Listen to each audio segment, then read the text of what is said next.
Hi, my name is Yael. You may know me as Light, and this is my second attempt at the vlog. Last time I learned that my phone can't record for more than 26 minutes straight. Otherwise, the camera application just shuts itself off and it doesn't save anything. So hopefully today I won't repeat that mistake. This vlog, as I mentioned in a previous video, is an attempt for me to improve my English speaking skill. I got some feedback. I'll try to keep my phone higher so you don't see into my nose. But I can't make any promises because this phone is getting heavier and heavier by the minute. Last video, because of that 26-minute mistake, I had to walk all the way back and hold my phone up twice as much.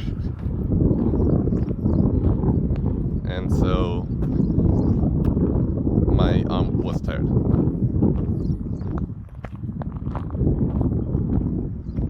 Now I see the appeal of selfie sticks. They seem to make a lot of sense. Hopefully I'll get myself a GoPro soon. I have another project to do that makes use of small cameras, so I'll probably go with the GoPros. And I suppose they will be lighter and more compact than my phone, and so I could hold them up longer. This time I wanted to talk, I guess, about the coronavirus. I don't really want to talk about it, but since it's topical, why not?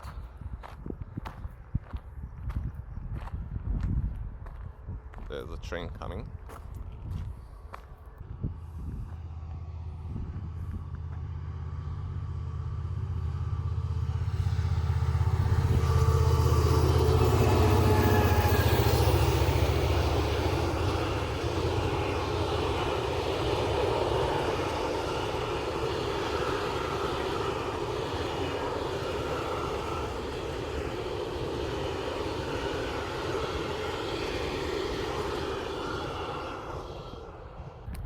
Last time I tried to avoid the train tracks, but it was also Saturday, so I don't know what exactly I was expecting, since there are no trains on Saturdays.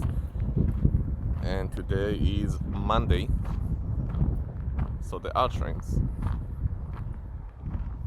But back to the coronavirus. Israel currently has about 200 confirmed infected. The Prime Minister has issued, along with the Ministry of Health, a lot of limitations on people. They advise people to stay at home. They shut the education system.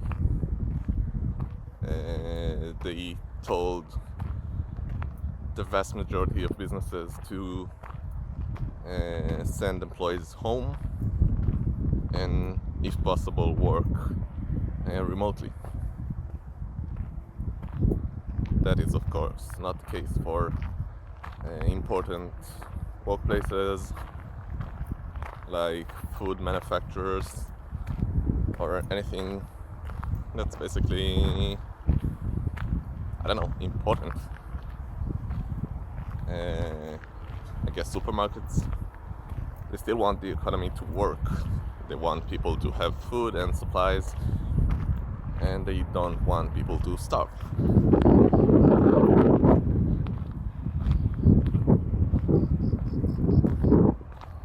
So a lot of people are staying home, since the education system is also mostly closed. And since I study at the university. I also don't need to go to the university. Instead, I have online courses.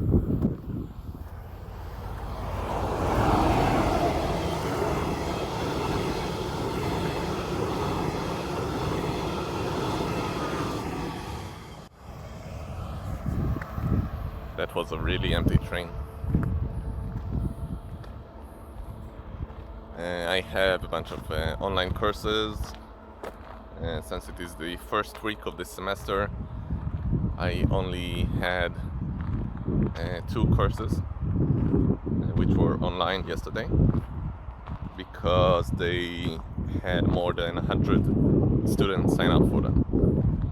And the instructions given to people in Israel were to not gather in groups of 100 people or more.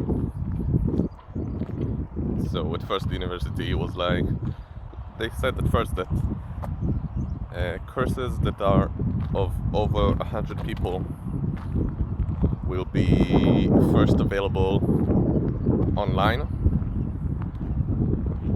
via some streaming service,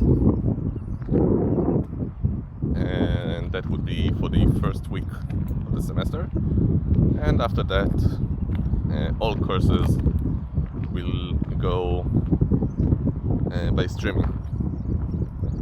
We still have a big question about hands-on labs, but we'll see. I don't think the university itself knows what to do about those.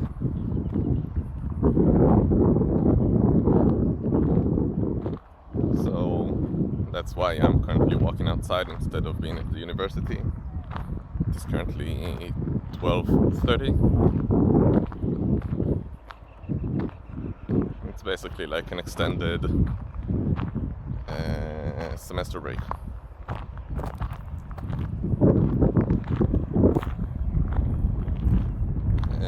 About Israel's ability to mitigate the virus.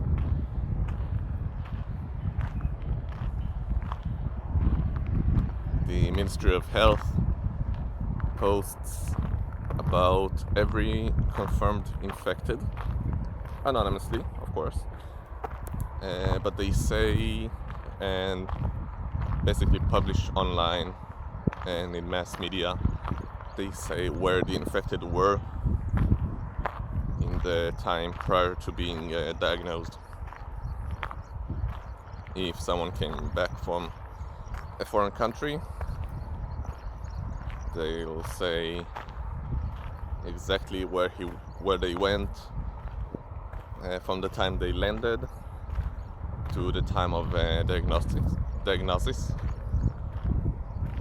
or otherwise, if someone was infected at a verified location by another infected person, then they'll say exactly where he went from that point until being captured, so to say. So we have a pretty comprehensive list of places that are suspicious. Say if someone got infected or possibly infected and then went to a coffee shop, say 2 kilometers that way, at a very specific date and time, they want the people who were in that place to know exactly that they were at risk and that they should quarantine themselves at home, which is important. It's good to get people to know what's happening and involve them actively in the process. It's very smart. And talking with people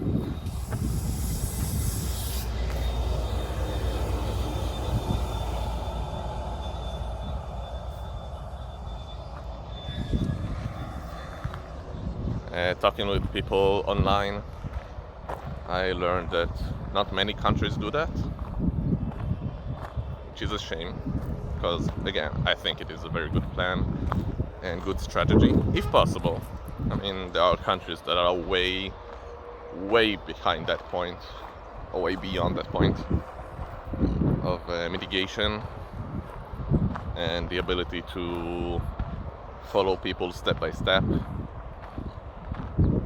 And currently they're just locking everyone at home and hoping for the best. So in Israel we're still pretty active. I mean, you can see the road up ahead. There are cars, there are trains. Looks like there are people still working in that construction site. So life hasn't stopped yet. But people are more aware. People know about the virus. They know not to touch other people, not to touch the environment, not to cough or sneeze at other people. And there's another train.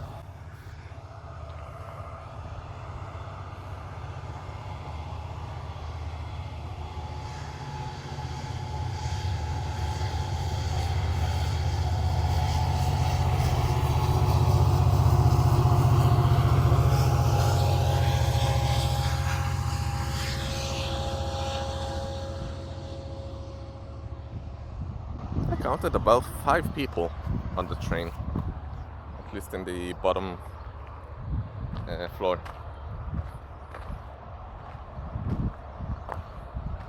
Though it's not a very busy line that should be very occupied in that direction.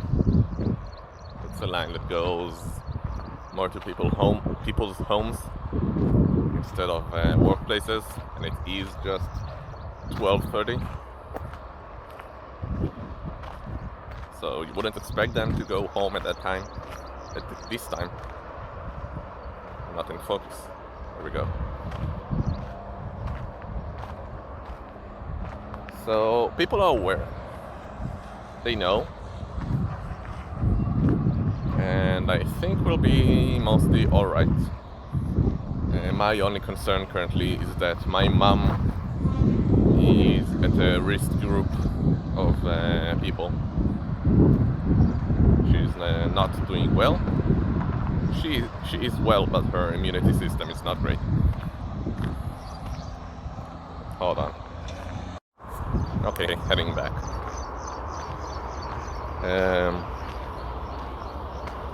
Because of that,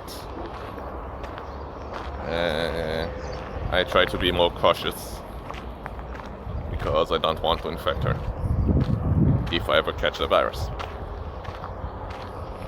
So I worry a bit, but I'm optimistic because either way I don't go outside a lot. You know, I'm very fond of my computer and staying indoors, which is something I brought up in the previous video. So I shouldn't worry too much. I don't interact with many people anyway, but I'll be fine, I'm sure. And if something bad happens, I'm sure we could find solutions. So anyway, yeah, Israel has about 200 infected out of about 7.5 or 8 million citizens. There is a map that shows exactly where the infected were, the confirmed ones at least, and there's a list that goes with it and tells you exactly where each and every one was and when.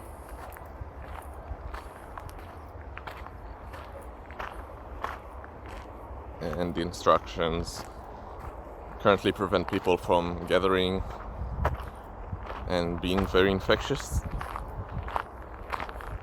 if someone is suspected as a carrier, not yet confirmed infected, they have to stay at home. By law, they passed a law. They passed a law, but they made it an official offense to go outside when you need to be quarantined.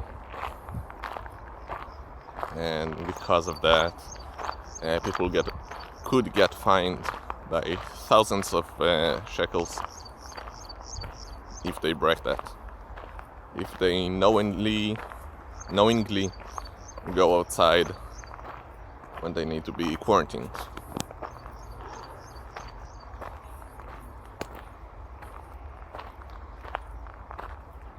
I have high hopes. I don't think it's very well spread. I don't think it's fast spreading.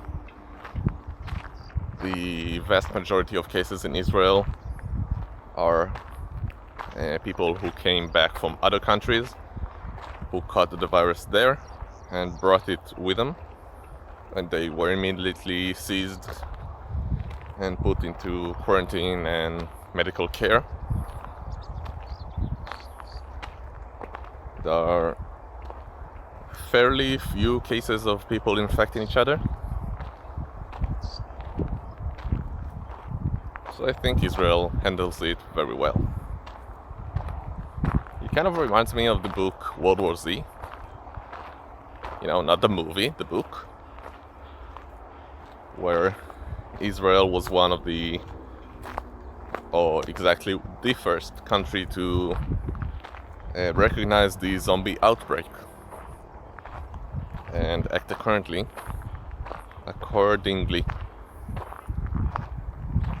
It is a good book. You should read it. Don't watch the movie.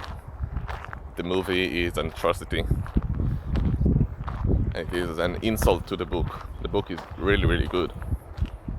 You know what? I'll actually start talking about the book because why not? World War Z. It's a zombie outbreak story, but it's not a very usual one, in the sense that you don't follow a specific group of people who go through the outbreak, but instead you follow the entire world over the 5 or so years of the outbreak. And my phone keeps going out of focus.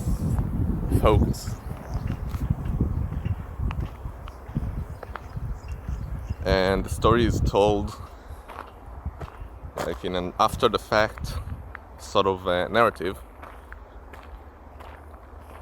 where the main character, if you can call him main, he goes around the world and interviews people who had interesting and important perspectives from the outbreak, from the entire zombie war. And that includes people in governmental positions, people in the military, in the pharmaceuticals, from medicine, and even just normal people who found themselves trapped in a very bad position. And the thing is that each part of the book is told from the perspective of the interviewee, not the interviewer. The interviewer started at the very beginning of the book. He gave a disclaimer saying this collection is not about himself, it's about the people. And so he will make every attempt to remove himself from the transcripts and just let the people talk. So in that way alone, it's a very special book.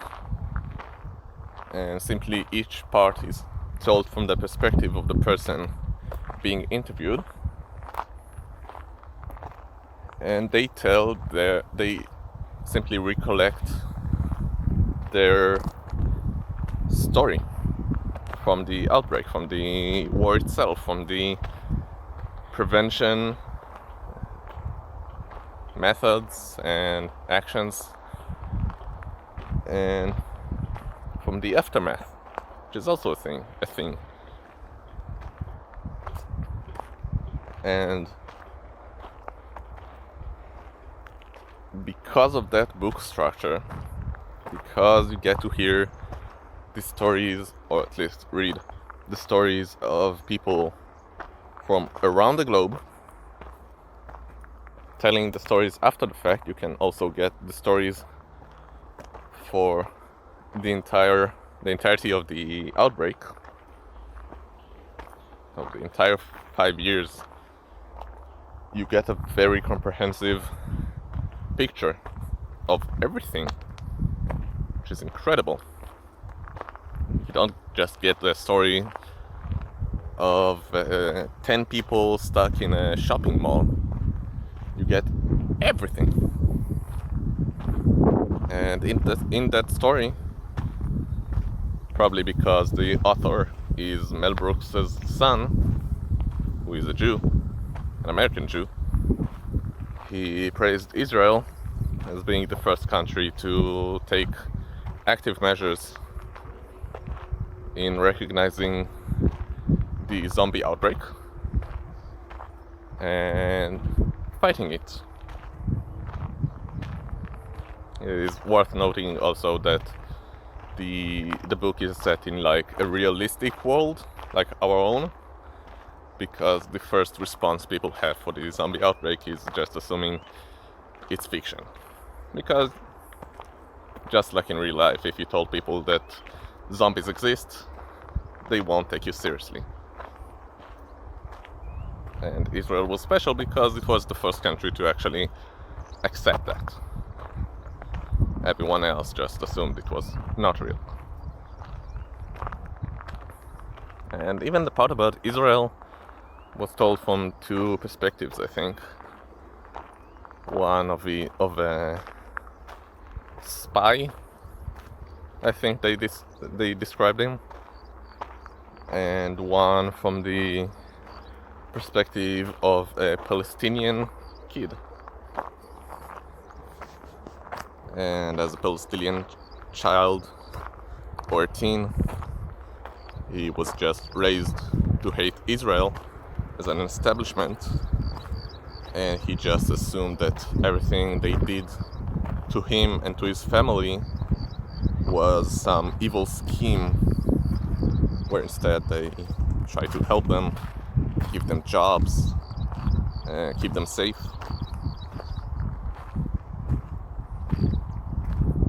But the book is not just about Israel, it's about everything, about all of the period. And it is a really, really good book. And if I could recommend one book to you, it would be that, World War Z.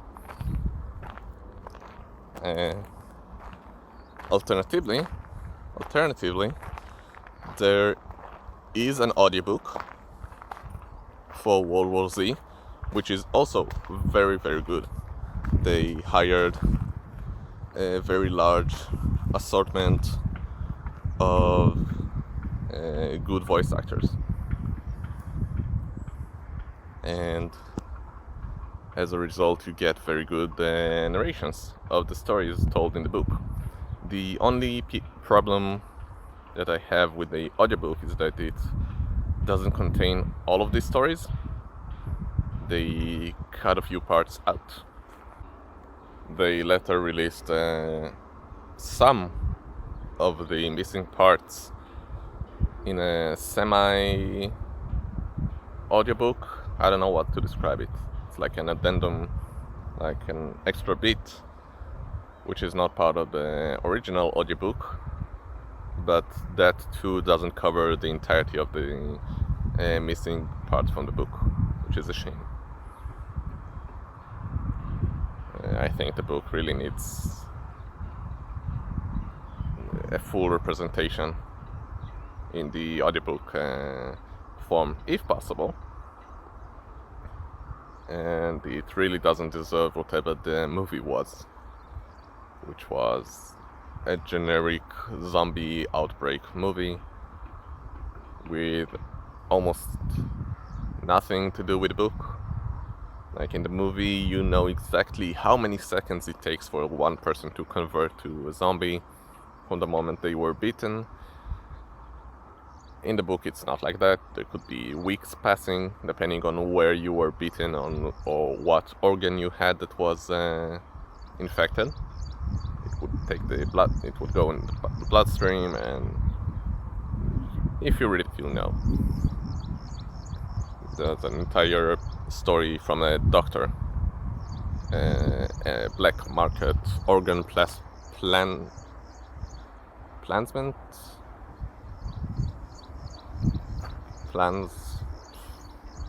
I don't know. And that doctor describes basically everything that you need to know.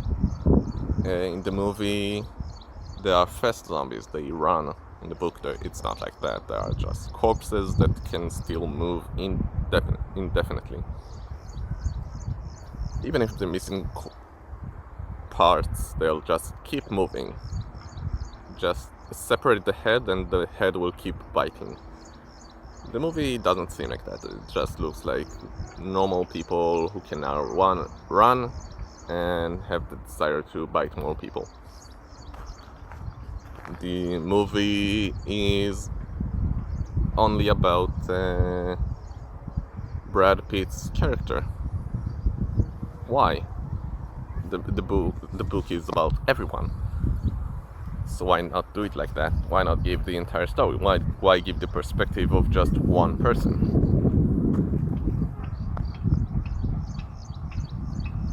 The movie also claims to find a cure to the zombie virus, but there's no such thing in the book. In the book, they recognize that it is inevitable, and they simply go around and destroy the zombies.